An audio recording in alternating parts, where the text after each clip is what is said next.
what are the risks or what are the problems you can face when you plan your pregnancy after 30. As के effects क्या क्या हो सकते हैं.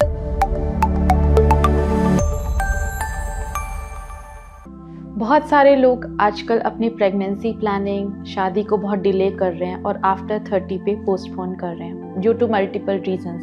Can be career focused, academics, right partner नहीं मिला, financial stability नहीं है. तो आइए जानते हैं आज व्हाट आर द रिस्क्स और what are the problems you can face when you plan your pregnancy after 30. Let's say it in other words, fertility after 30 years of age. So hi, I am Dr. Achita Manjal, Senior Consultant in Fertility and IVF, practicing in reproductive medicine since last 18 years. आज हम बात करेंगे about fertility after 30. हम सब जानते हैं कि 30 years की एज के बाद हमारी fertility रिड्यूस होती जाती है और यही डिक्लाइन स्पीड अप हो जाता है आफ्टर द एज 35. तो समझते हैं ये कैसे होता है. हम विमेन के बर्थ से ही फिक्स नंबर ऑफ एग्स होते हैं. जब प्यूबर्टी यानी जब एक लड़की का पीरियड स्टार्ट होता है तो एग्स तब तक ऑलरेडी डीजेनरेट और यानी कम होते रहते हैं. बाय द टाइम मीनोपॉज आता है ये एग सिर्फ 1000 तक के नंबर में रह जाते हैं. सो ये एक कांस्टेंट प्रोसेस है जो डिक्लाइन होता रहता है. ये तो हो गया नंबर की बात. इसी के साथ साथ एग क्वालिटी भी एज के साथ रिड्यूस होती जाती है. अर्ली 30s तक मैक्सिमम रहती है, अर्ली 30 से थोड़ी सी कम होती है. 35 के बाद ये क्वालिटी और कम हो जाती है, बाय 40 और भी कम हो जाती है. Yes, advance treatments like IVF और ICSI एक बहुत अच्छे ट्रीटमेंट ऑप्शंस हैं for the fertility at advance age. But IVF के भी सक्सेस रेट विमेन के एज के ऊपर डिपेंड करते हैं क्योंकि उसी से ही एग क्वालिटी और एग नंबर डिपेंड करेगा कि एज के ऊपर, एंड अकॉर्डिंगली IVF का सक्सेस रेट होता है. और एज के इफ़ेक्ट्स क्या क्या हो सकते हैं 30 ईयर्स की एज के बाद. 30 के बाद हमारे एग्स की क्वालिटी भी रिड्यूस होती है. उसके अंदर क्रोमोसोमल एबनॉर्मेलिटीज़ यानी जेनेटिक एबनॉर्मेलिटीज़ के भी रिस्क इंक्रीज होते हैं. 30 to 35 ईयर्स के बाद विमेन के यूट्रस के अंदर फाइब्रॉइड्स के रिस्क होते हैं, एंडोमेट्रियोसिस के चांसेस ज़्यादा हो जाते हैं, रिस्क ऑफ मिसकैरेज भी बढ़ जाते हैं एज के साथ. हमने सुना होगा अबाउट डाउन सिंड्रोम या trisomy 21 which is a genetic abnormality. So studies have suggested that at 25 years of age of women जो ये डाउन सिंड्रोम का रिस्क है वो 1 in 1000 women होता है.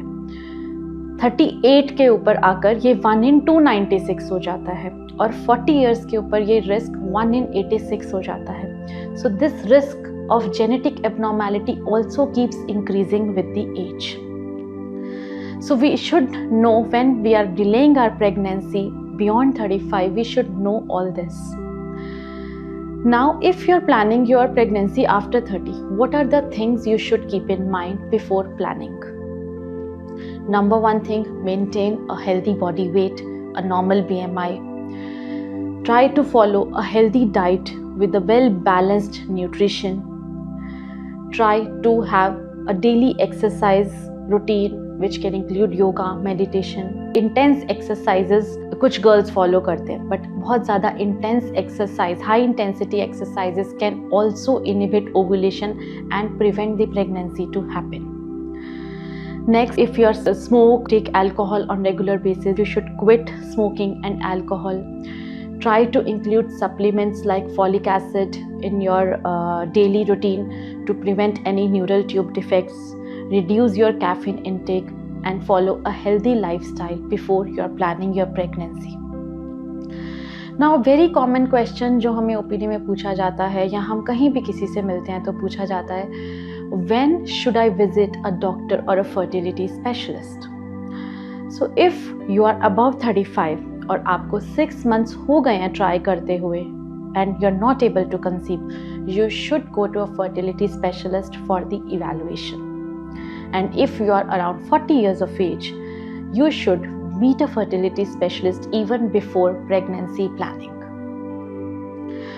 Recent studies have also suggested कि fertility मेन में भी अफेक्ट होती है एज के साथ।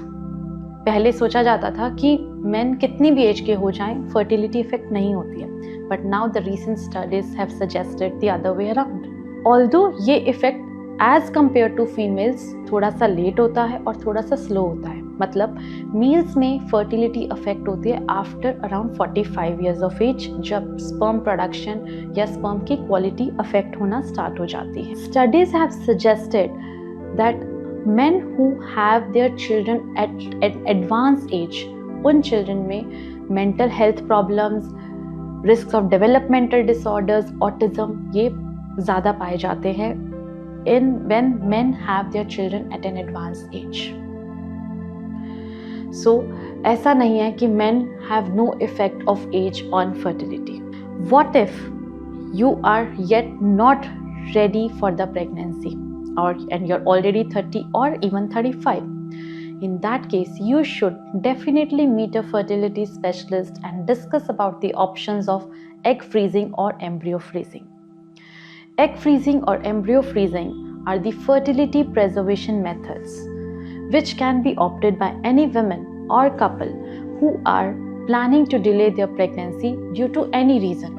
Maybe आप वेट करना चाहते हैं अपनी फाइनेंशियल स्टेबिलिटी के लिए, या कुछ एकेडमिक्स के लिए, या अपने करियर में पीक पे हैं और अभी आप बेबी के लिए रेडी नहीं हैं। In that case egg freezing can be opted by single women, जिसमें आपके एग्स को प्रिजर्व किया जा सकता है for future use. Embryo freezing can be opted by couples who are married and they can freeze their embryos and have their baby later using those embryos. Fertility preservation will not mean कि आपको naturally conception नहीं हो सकता है.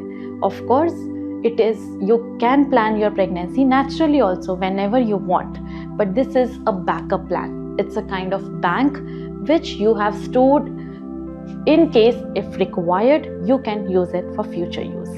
So in case you are planning to have your baby after 30 or even 35, just calm down and relax. Know these facts and you can discuss with us about your fertility.